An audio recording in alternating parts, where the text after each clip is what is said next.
Is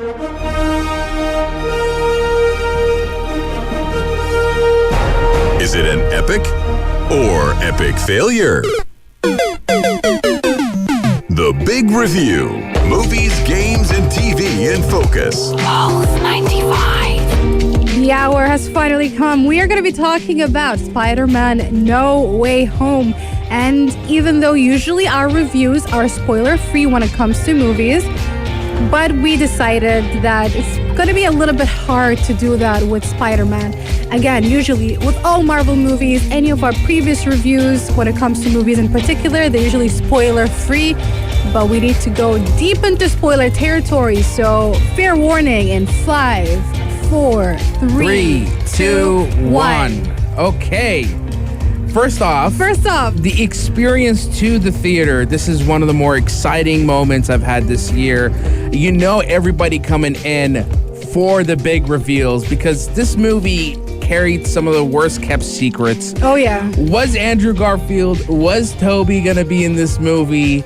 And I gotta say, they did their reveals pretty well. It was, can I say that, you know how usually, like when we just talk about those big team-ups, and we always refer to the Avengers as being one of the first team-ups, and then we have one of the biggest team-ups in Endgame and Infinity War, and how it became just synonymous with in the world of the MCU. We see all these team-ups and, you know, those cameos and people getting together, etc. And I have to say, this one was the best one that they ever, you know, created or made. It has so much history behind it. And it's not only the history. I was telling my friend something that was very interesting that I noticed. And somehow, even though Andrew Garfield had his own Spider-Man, and we already knew that he had this special way of tackling that role.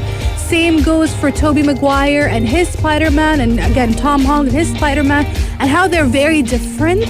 But when you got them all together, I feel like this movie highlighted those differences in such a beautiful way where their personality even shined a lot more than they did in their own respective movies. I cannot explain it beyond that. It just made sense. The movie, for the most part, felt like almost like a redemption arc for the heroes and the villains themselves. If you've seen in the trailers, we get the Sinister Six Squad, Doc Ock, Green Goblin, Sandman, and tackling that many villains in a 2.5-hour movie was the concern, honestly. But no, they all had a certain plight, a certain motivation, why they were doing the things they were doing. Yeah. And Tom Holland's Spider-Man trying to help them, you know, correct their mistakes, what caused them to become villains in the first place, and find like a different path for them to change their fate. And I really like this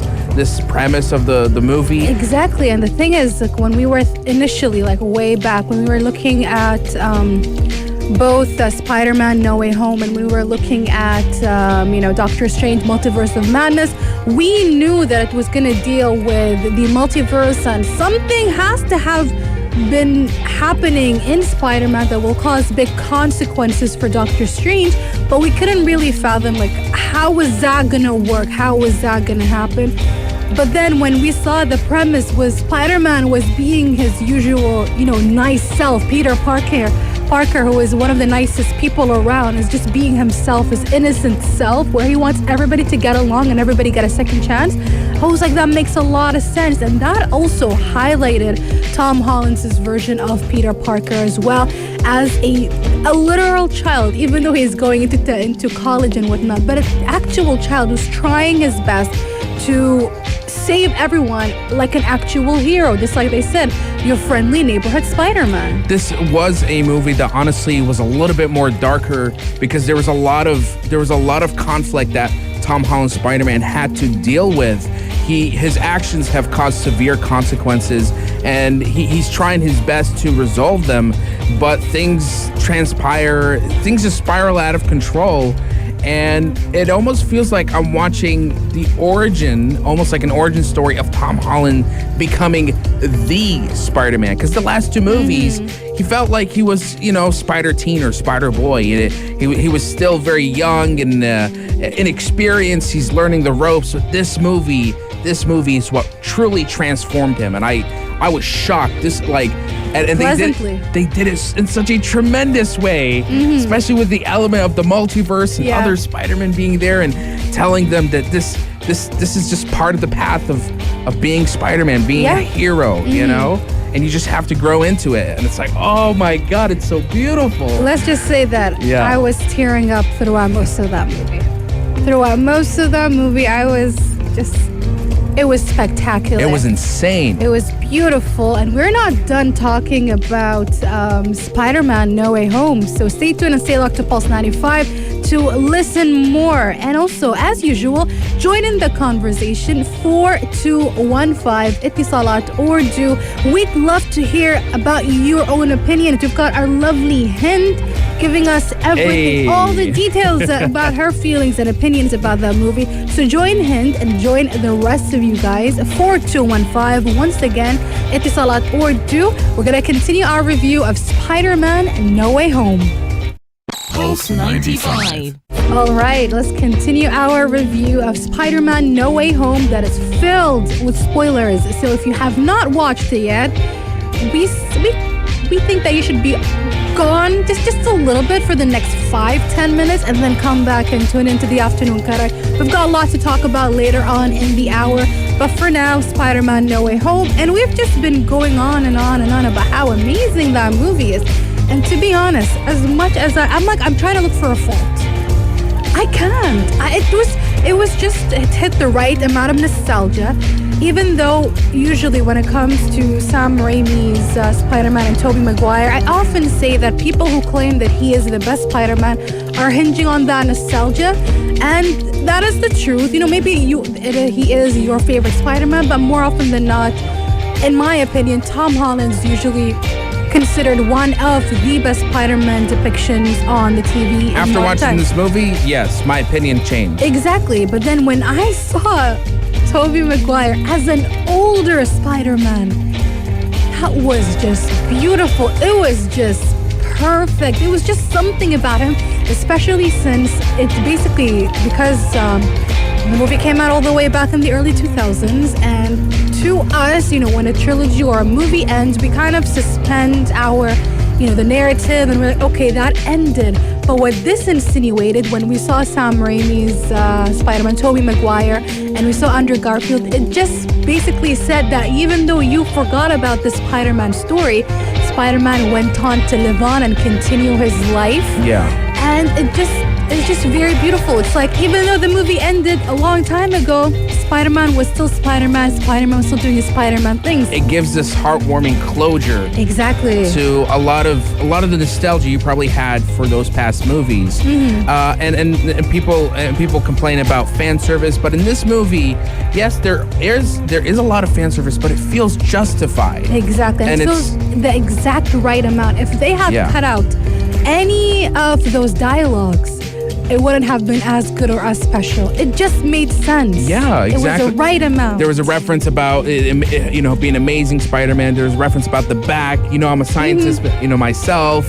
All these little and they did the quips. meme. They did the meme. Yeah, the pointing meme. Everybody was like, it has to be there in the movie, and it was there. I love it. It's fan service that feels justified, and this is a movie that I don't really have a lot of issues with, and I think that's great because it says something about a superhero movie. You usually have a lot of problems with it. Yeah. But no, this felt like the perfect culmination of everything you could expect from a Spider-Man film. Absolutely. And I think Hind agrees with us as well. She says, hi guys, hope you're well.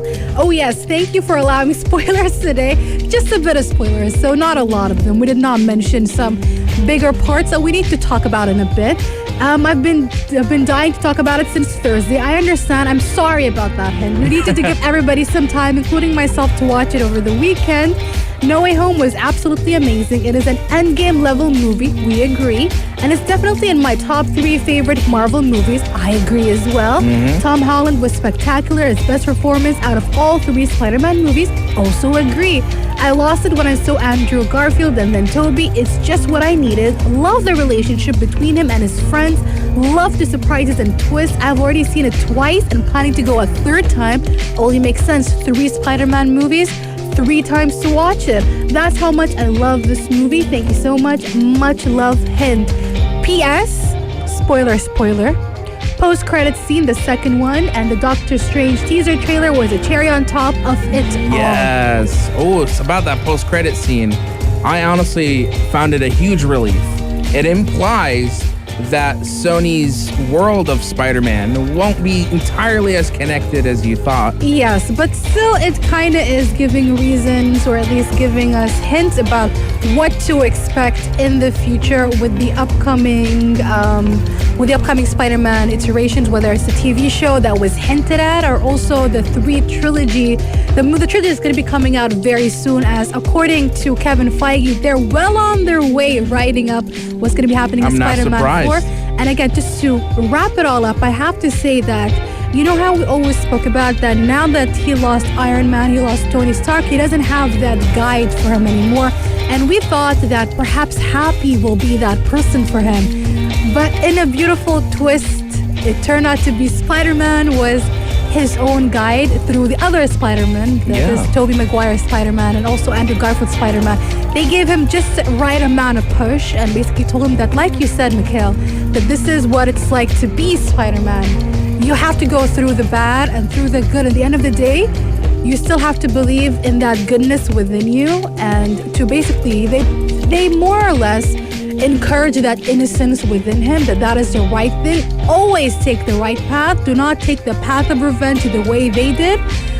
Chills. And when they were crying, I was crying as well. It was a beautiful movie, which is why, even though I walked in and I was like, yeah, that's a 9 out of 10 movie, it's a 10 out of 10. I genuinely cannot give it anything less. It was just nice. I can watch it 20 times and maybe I might find some small issues. But just the feeling it's invoked in me means that I cannot give it anything less than 10 out of 10. I absolutely agree with you, Aisha. Spider-Man No Way Home is an endgame type of movie. It is one of the best movies out there from the Marvel Cinematic Universe. It delivers so much and it exceeds your expectation. I highly recommend everybody to get to go and watch this movie, even rewatch it. It is such a fantastic movie that I am so happy to be part of, just in terms of the fan base and just the phenomenal culture that comes with it. Absolutely. The being there in the theater and everybody's just screaming and going crazy. We're clapping our hands and just having an absolute blast. It's an experience like no other. And that's why, for me personally, yes, Spider-Man No Way Home is a 10 out of 10. That's our second 10 out of 10 of the year, isn't it? Yes, 2021, not bad. Not bad, 2021. We're going to be taking a short break and we're going to be talking about another fandom, and that is the Bleach fandom. Anime fans, how are you feeling about the new trailer coming up next right here on the Afternoon Karak? If you liked this episode of Afternoon Karak, drop a like and subscribe. Pulse95. Be sure to follow us on Instagram for all our daily updates and top stories.